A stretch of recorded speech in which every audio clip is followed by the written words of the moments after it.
Hello, we're looking at the river at the back of Oldie, just off Entwistle Road. It's just about to go under, well, I think is it Water Street or John Street? Well, can't remember, but it's the A644 anyway.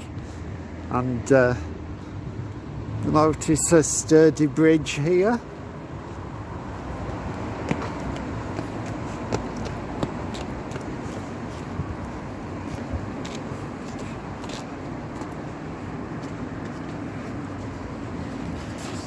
Now, there's an interesting tale to tell here, because during the, I think, was it the 60s or the 50s, the town planners decided to join all the separate bridges over the Roch into one, creating a giant culvert, which local people started to claim was the widest bridge in the world. The Guinness Book of Records used to mention that without being without entirely endorsing it. They said it is sometimes claimed to be. They didn't really certify that was the case. But early in this century, they started opening it all out, and as you can see, you can follow the river quite openly through the town centre now.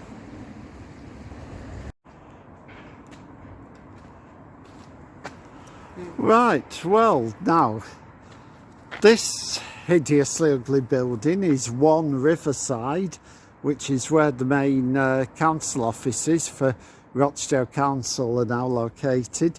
There used to be the other side of the road above the bus station in another hideously ugly building that came and went within my lifetime, yeah? Opened in 1978 and pulled down sometime in the 2000s, I think. So, yeah. Rest in pepperonis. Nothing stays the same. Yeah. This is now the new bus station to the right, and as you can see where the Roch has been nicely opened up. It's nice to see some ducks and geese by the side of it now. And yeah, not very deep here, wide but not deep. And yeah, it's looking quite nice.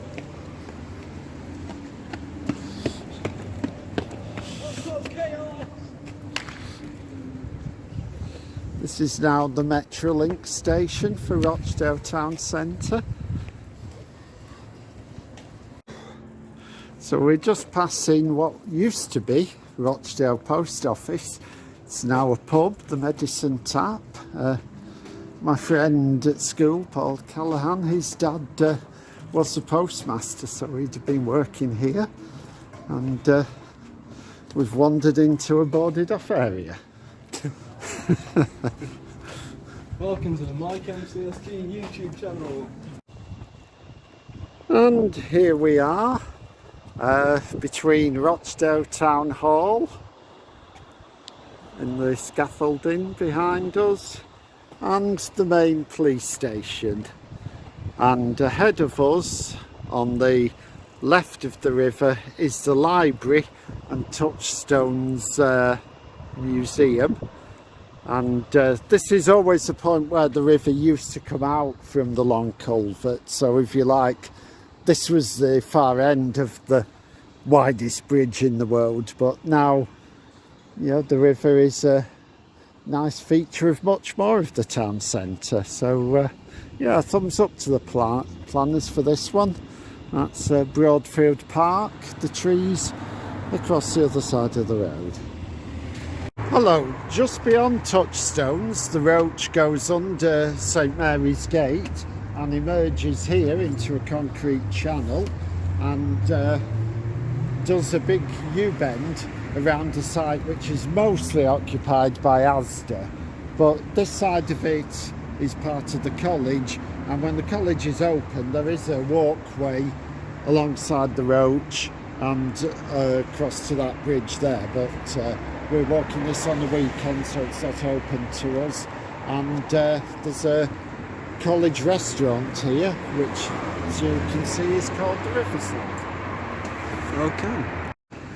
Right, we're just on the access road to the college car park. It goes over this bridge, and if you look at it this side, there's a now redundant pedestrian bridge just beyond it, and going further along there's an electricity substation, and that flooded a few years ago. I'm hoping we might be able to splice some interesting pictures of the flood when I get back. But yeah, this is the Roch before it, just as it approaches the U-bend. Go. Oh, hello. Here's an interesting sight on the Roch. You can see here that the River Roch has finished its curved path around the Alster and going through Sunwell, and then it swallows the River Spodden, which I presume has been taking an also slightly curved route to get here, and now it has become the River Roch. Thank you very much. Right, this is the bridge taking Mellor Street over the Roch. It's a combination of stone and brick, and this is the Roch going forward as we head now out of the centre of Rochdale and on towards Haywood. Hello. This is a now pedestrian bridge over the Roch at the end of Bridgefield Road. That's looking back towards the flats at College Bank. There's quite a flow in the Roch at this point. I think we've had a bit of rain recently, and there's the Roch very wide here going forward. I think it does narrow again further on, but yeah, it's quite wide here. And we're at the back of what was once a pub. I think it was called the Foresters. And there was a great quote in the paper about 30 years ago when Rochdale played Northampton in the Cup, and Northampton came up and caused a bit of trouble. They actually wrecked the pub here. And one of the diners was quoted in the local paper as saying, "I knew something was wrong when a plank came through the window." Well, yeah, I think you would. Now then, going forward, the Roch is pretty inaccessible. There's no footpath, and I think it wouldn't be long before you came up against a fence restricting you going that way. So from a walking point of view, we've now got to retreat to the road for a bit. Yeah, there is a bit of a track that would take you a little further along, but then you've got a fence near those electricity pylons, so I don't think you'd be able to explore too much going forward. Hello, I'm now on Roch Valley Way, and this is the bridge crossing the Roch. Looks like there used to be a nicer stone bridge, but they had to build a stronger one when the road was widened.